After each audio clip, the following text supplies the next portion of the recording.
There's a moment in psychological development when something quietly shifts. You stop explaining yourself so much. You stop adjusting your tone to be liked. You stop scanning faces for reassurance. Nothing dramatic happens on the surface, but inside, something releases. According to Carl Jung, this moment marks a turning point in individuation, the process by which a person separates from the collective psyche and begins living from their own inner authority. For a long time, approval acted as a compass. It told you where to stand, how to speak, who to be. When you stop seeking it, you remove a structure that many relationships were built upon. And this is where things begin to change. People notice the difference before you say a word. Your energy becomes less reactive.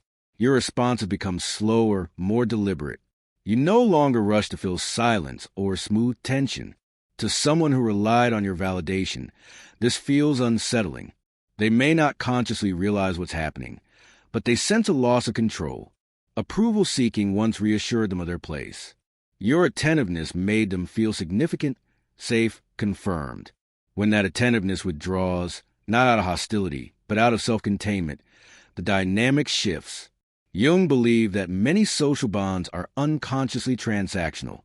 One person offers attention, affirmation, or emotional regulation. The other offers belonging, acceptance, or protection.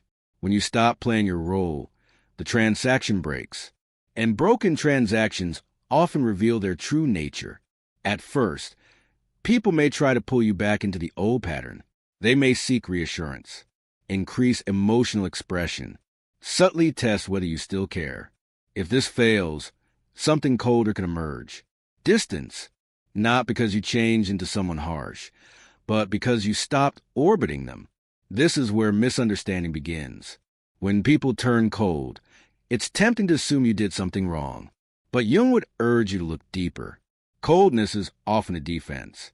When approval is removed, the other person is left alone with themselves. Their insecurities, doubts, and unintegrated emotions surface, and that discomfort needs somewhere to go.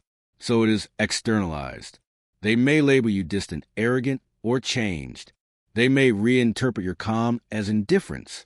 They may act hurt, offended, or withdrawn. This reaction is not about you becoming less kind. It is about you becoming less available for unconscious regulation. Jung explained that when a person depends on another for emotional balance, independence feels like abandonment. Even when no harm is intended, your growth disrupts their equilibrium, and disruption often feels personal. Coldness serves a purpose. It protects the ego from confronting loss of control. It restores distance where intimacy now feels unsafe. Instead of asking, "Why do I feel unsettled?" they ask, "What's wrong with you?" This projection preserves their self-image. You may notice something important at this stage. Your inner peace increases, even as outer warmth decreases. This contrast can feel painful. You may grieve the version of connection that existed when you were more accommodating, more validating, more present for others than for yourself.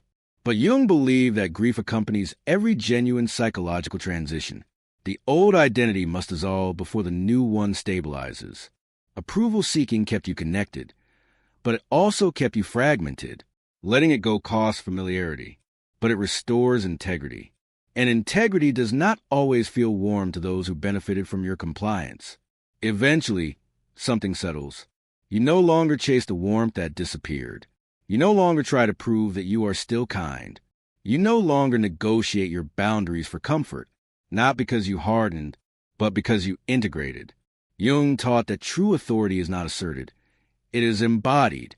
When you live from inner alignment, you stop explaining your worth. You stop convincing. You stop justifying your presence. This quiet authority often reads as distance to those who expect performance. But to those who are capable of meeting you honestly, it feels grounding. Your relationships reorganize. Some people drift away completely. Others return differently. A few emerge who never required your approval in the first place. These are not losses. They are corrections.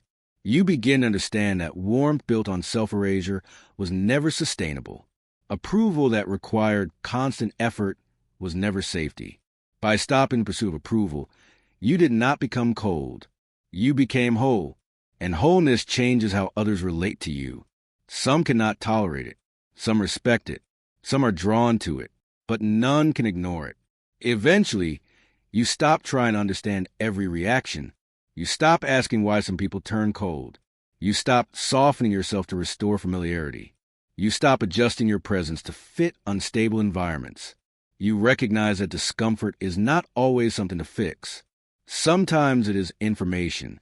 It tells you where you do not belong, where honesty is unwelcome, where self-awareness is avoided. You learn to trust this signal. Your presence no longer seeks approval. It no longer defends itself. It no longer explains its depth. It simply exists. And that existence carries quiet authority. Not authority over others, authority within yourself. You're no longer responsible for how others manage their inner world. You're no longer compelled to regulate discomfort that is not yours. You understand something essential. Not everyone will remain warm toward you. And that is not a flaw. It is a consequence of growth. You stop shrinking. You stop hardening. You stop performing. You remain. And those who can meet you do. Those who cannot move away. This is not loss. It is alignment. After approval fades from the center of your life, something unfamiliar takes its place. Stillness. Not emptiness. Stillness. According to Carl Jung, this phase is often misunderstood because it lacks drama. There is no sudden breakthrough, no external validation, no applause. Instead, there is a quiet recalibration of the psyche. You begin making decisions without rehearsing how they will be received. You speak when something is true, not when it will be welcomed. You listen to yourself without immediately questioning it. This inner alignment can feel disorienting at first. For years, approval functioned as feedback. It told you whether you were on track. Without it, you may feel briefly unanchored, as if something essential is missing. But what is missing is not guidance. It is dependence. Jung believed that the ego initially resists this shift because approval provided structure. It offered certainty, even if that certainty came at the cost of authenticity. When that structure dissolves, the psyche must build something new, inner authority. This authority does not announce itself. It grows slowly, through repeated moments of self-trust. Each time you honor your intuition instead of external reaction, the bond with yourself strengthens. You notice subtle changes. You feel less urgency to respond, less pressure to explain, less fear being misunderstood. You begin to sense that understanding is not something you must earn. It either exists or it doesn't. And this realization changes how you relate to discomfort.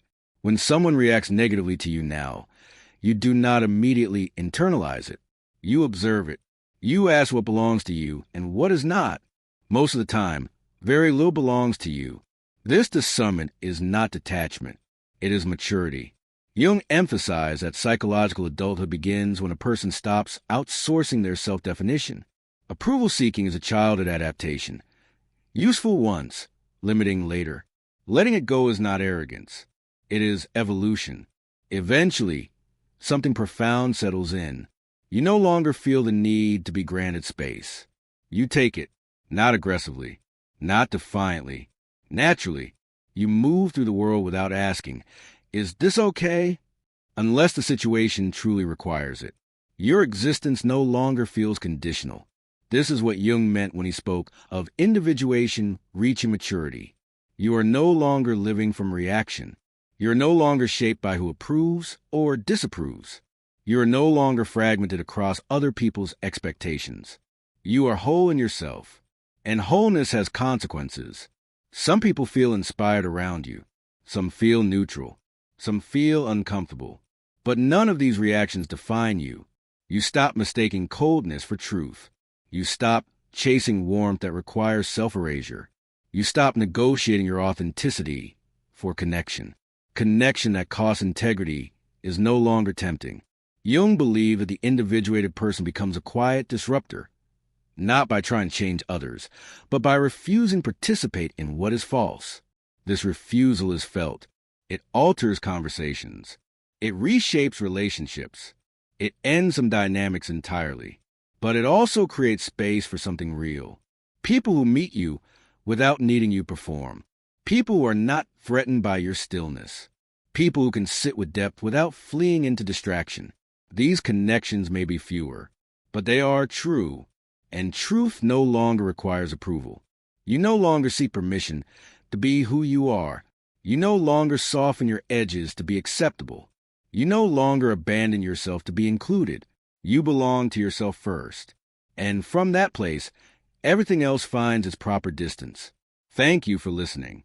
Until next time, take care of what is truly yours.